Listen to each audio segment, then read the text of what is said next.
If you're not familiar, Jared Kiso, the creator of Letterkenny, has kind of returned with a little spin-off here of a character that he used in Letterkenny named Shoresy, and that's the whole series. It's a little more about hockey, and if you haven't watched it yet, you should go do that now. It's available exclusively on Crave, and we're going to be talking to some of the cast members after every 2 episodes of the first season. There are going to be spoilers in this, so if you haven't watched it, go watch it. Wow. Okay, well, let's get this kicked off because we're here for the post-game show of Shoresy. Episode 4 just came out, and we're already having the stories flying. Okay, Terry Ryan over here is telling us about the craziest story where he had 8-5-3-5 in his eyes when his first NHL fight. Well, it was last NHL fight. Yeah. The highlight of the night is one of the best fights on YouTube. Like, we're just going at it, but right before that, I can't see, and I'm like, what? And Moose goes, well, you don't know that? He goes, it's the middle of the second period. I'm like, I know, I haven't been out there. I started to sweat, and the boys put 8-5-3-5 in my helmet just to with me because and I'm like, he goes, oh, I thought you would have known in warm-up. I go, I didn't wear my helmet in warm-up. You went out with a bang. And I really did later after the game, too. That's the last part of that story. I went out with a bang, and then I went out with a bang. We're here with 2 of the stars of the show, Terry Ryan, Ryan McDonell. You got the Ryan connection there. I wanted to start because you were already kind of touching on some of the like old-time hockey values that I feel like are a big thing in this show. You were talking about snacking on a dog on the bench. That happened in real life.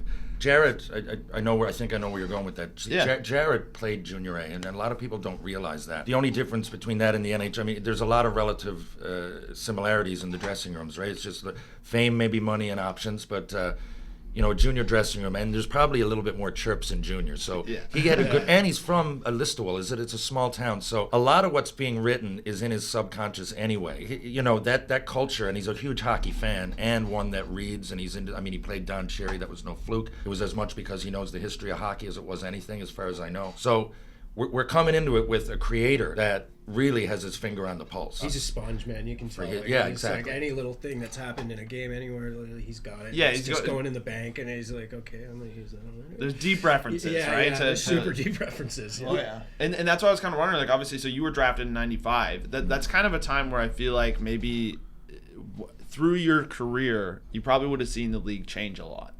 Coming back to this, does this feel like more when you were drafted, and do you feel like the league is really different right now? Yeah, and it's always, from each decade it was different. My dad played, it was second round pick to the North Stars, but he played in the WHA in the early 70s for the Minnesota Fighting Saints. And like he says, a lot of those guys could score. Like Dave Schultz had over 20 goals. Chris Nyland had 25 one year. Bob Probert was an all-star with 29 goals, I believe, one year. You forget that. My era started to be people hired, to go out there and you get one shift and you're going to pump yourself up and you're going to be a gladiator. And that was a little bit different. And I happened to come in as I think of myself as a middleweight. I had a lot of good fights with heavyweights, but it was more out of spirit. I was fighting guys that were big and they were tough. And you can look one way or the other. One thing about that, I'm not all for the just staged fighting, but there was something to be said for those guys. With their time and their money, they were very generous. And that's where I think the heart of Shoresy comes from. Even though in your face it might be chirps and hits, and there is a heart to it, a lot of that stuff, you talk to anybody, any of those guys that played against each other and fought each other, and you look at my Facebook or my Instagram, and it's filled with people that I had bare-knuckle fights with, but we got a huge respect for each other because that was part of the job. That I played Junior A at 14 years old. My dad knew that, I had 222 penalty minutes. It ain't for everybody. When you were 14? When I was 14. Are you crazy? First year bantam. I went out. I wanted to play in the Western League. Tri-City told me the Americans, if I went out, they'd draft me. I ended up going 3rd overall in the league, but I was from Newfoundland. I had no idea. So I'm getting off topic, but that whole era wasn't just meat and potatoes. There was a lot of fighting, but there was a lot of method behind the madness, and I think we touch on some of that in Shoresy. Man, I pissed my bed till I was like 11, and to think that you were playing junior. Yeah. After that, I was gonna say you're a good example of exactly what you're talking about too, right? Because like even looking at your stats, it kind of tells the exact story that you're talking about, right? Like your first year in junior, you put up 33 points, tons of PIMs. Next year, 110 points. Like that's a crazy jump. 50 goals. Like that's an impressive junior. Well, season. And I'll tell you this, as far as thanks for doing your research, but yeah. I came into the Western League again. People look back, and it's still at home where, a lot of people were behind me and still are. But when I left, it was very divisive. Like, he's going to play junior at 14. Like, he was offered to go to prep school. I had college scholarships there. Like, why do you have to go to that league at 14? My first game, you can read more about this in Tales of a First Round Nothing, my best-selling book. But It was coming. It was coming at some point. in Quesnel then, I went out. I wasn't positive I was going to play on the junior team, but I went out, and I had some guys there that were real tough, and that had to be part of the, I had to have some room out there. So I gave it a try. First game, not kidding you, a guy says, "Hey, you're from Newfoundland, hey?" "Yeah." "Good luck." Perfect. I'm a centerman. I can take it. Boom, right in the face, line brawl. I get. You guys were vicious. I got absolute kicked. I'm telling you the truth. And I went off. Blood's going down, but it was a rush. I fought back. But I thought about it, guys. Now this is true. My second game there was one in between, but it was against Williams Lake. I grabbed hot sauce from the table. I'm not before the game. I put it in. No one knew it. I put it in the sink, and I washed my hands in the hot sauce. Oh my God. Put them in my gloves. And I chipped my side of my helmet because I figured when he's going to beat me, and when he punches me, he's going to rip the out of his knuckles. And I was told that by a local named Jason Halzel. Right, these weren't my ideas. The hot sauce was. So the first period, I score. It comes down, it bounces off me, goes in. There is a story in town. There's 14-year-olds playing. So anyway, I take a kicking at the start of the fight, obviously, because he's hitting my helmet, which is a weapon at this point. And I see the blood though coming down, and I wait. And I kind of get in tight on him, and that's when rub my thumbs in his eyes. He does this. He's about 6'4", 230. Didn't matter. Pulled him, kicked the living piss out of him. Went off like this. The place is sold out. Welcome to Quesnel. I'm not going back now. We go out after to a place called the 4x, and I lose my virginity. And then, yep. What a night! What a night! So that'll be in season 2 of Shoresy, right? Probably. The reenactment. Yeah. Yeah, I had a couple martinis. And then Yeah, it was a couple martinis. But the thing is, I played my 2 bantam years on Quesnel Millionaires, and the second year was similar. And I got a lot of room. I led the team in scoring at 14, and that, of all the things I've even drafted and everything, that looking back, that was a crazy accomplishment, and that was teamwork. That's my teammates looking out for me, because I bet you in the first 10 games I had 2 points. Like I want to talk about because Ryan, you got a bit of a hockey career here too. You were in Slapshot 3, correct? That is correct. Yeah, so you've got some ties to the old time hockey there. Yeah. Like, Ryan, has anyone ever told you that you look like Zac Efron a little? Jesse loves. Thank you. Jesse loves nothing more than a good look-alike. Yeah, all right. With a muzzy. Canadian Efron. No, there we go. oh yeah, We'll take it.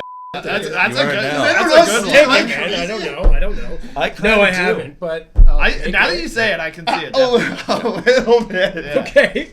What- Hey, it's so 5-0, man. Okay. People say he looks like Mitch Marner. Do you see it? Oh yeah, I do. Totally see. Yeah, that. All I the do. time. All the time. I'm stronger than him though. Yeah, you must get stopped on the street. Yeah. All the time, man.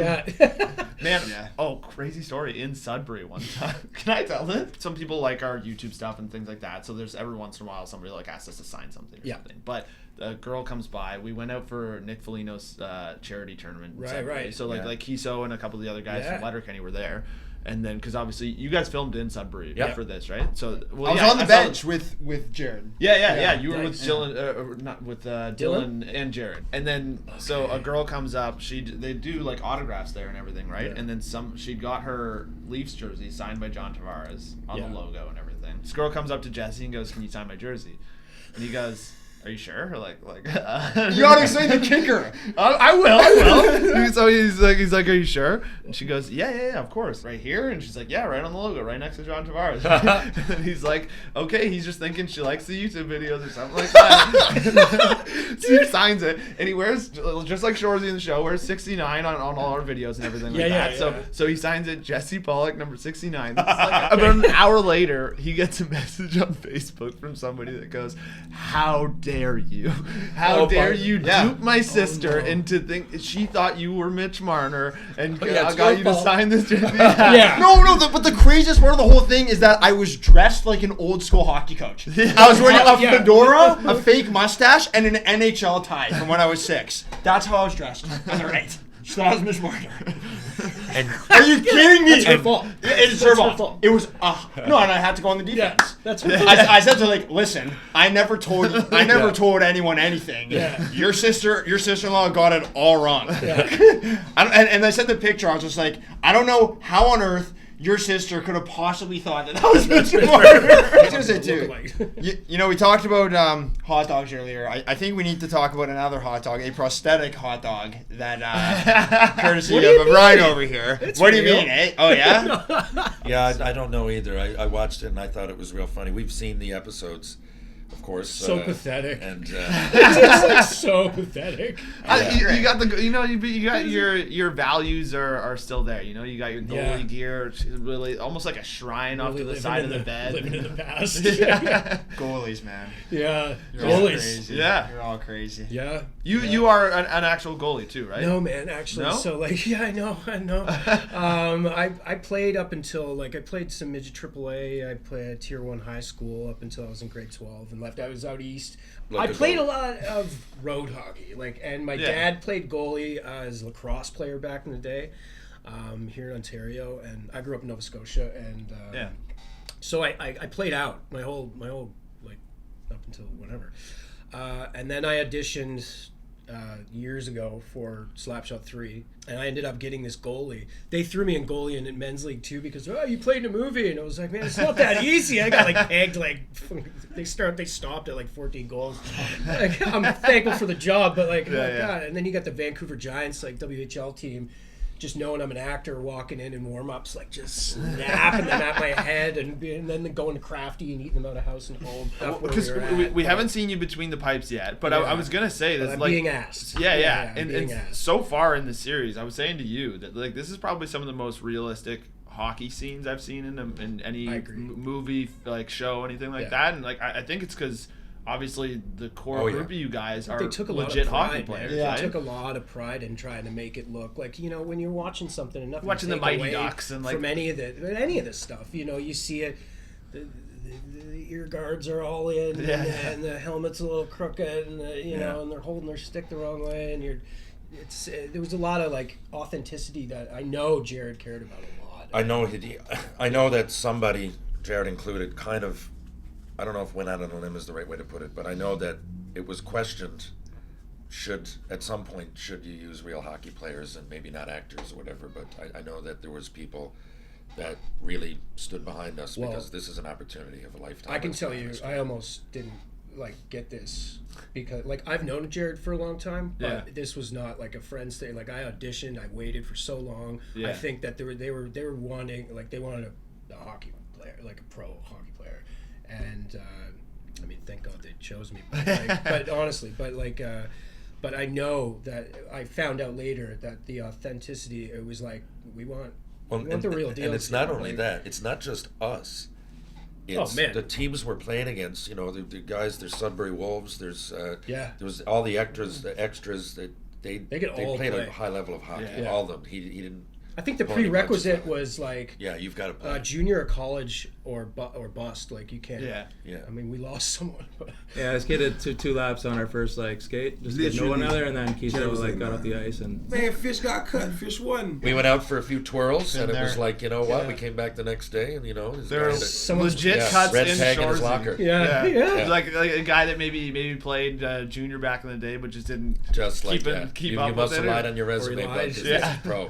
We were snapping I'd like around. to say I could ride a you horse know. in a movie once, and I didn't. So. It's all good. The one thing I'll add to that, it wasn't just the on ice stuff. It's there's a lot of off ice. So like, you know, a lot of it. If we got dressing room scenes, there's a lot of meta reality going on there. For example, say from my world in the show, I'm a first rounder from Mount Pearl, which is true. I'm really. I know I go with an accent, but you know, that's my relatives. That's me when I was real young. You know, I picked someone in my head and went with it because there's a lot of dialects in Newfoundland. But once I had it, that's you after a couple drinks. Right? Pretty much, right? Pretty much. Right? I just started talking like this, right? Yeah. There you go. That's easy. There it is. There you go. Can you flash the flipper for the camera? Oh yeah, for sure.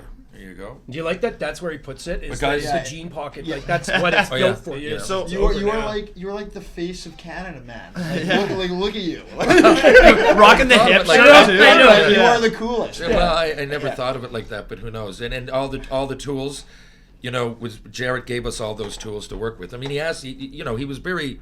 He's like, what do you guys want to go with? I'm like, man, if I can wear a mullet, man, if you give me a reason, just give me a reason to wear a mullet. Yeah. Right? Why not? Just cut mine recently. Corwin actually gave me the mullet. Okay, I heard a rumor.